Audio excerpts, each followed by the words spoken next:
欧洲歌唱大赛决赛落尾是由瑞士的选手尼莫摕到冠军。不过，这届比赛嘛出现一寡争议，包括着这以色列的选手参赛，引起真侪挺巴勒斯坦反战的民众来示威抗议，也阁有出现这荷兰的选手，那像是甲摄影师威胁，伫咧决赛进前凶凶着互人取消资格。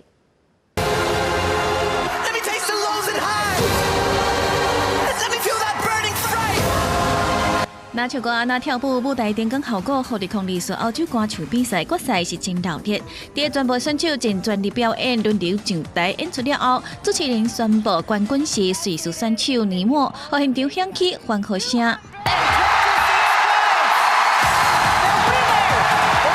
I want to say thank you so much.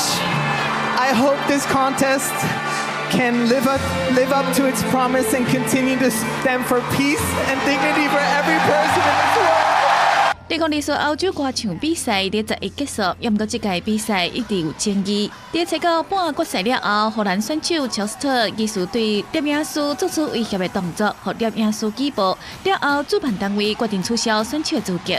Ondanks de gemaakte afspraken dat Joost niet gefilmd zou worden bij het verlaten van het podium, werd hij toch gefilmd. Er stond een cameravrouw en hij heeft die vrouw meerdere keren gevraagd hem niet te filmen. Daar ging zij toch mee door.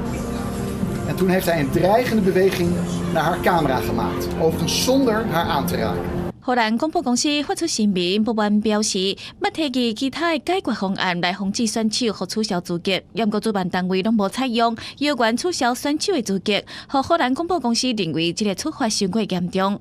另外，决赛比赛会场外口，包括瑞典环保人士、同贝里等等数万名支持巴勒斯坦民众，嘛组织伫场外抗议以色列选手果然参加比赛，佮摕到第5名，伊直喊讲这是对巴勒斯坦的种族灭绝。不过最后，这示威人士嘛，互警方包围驱离。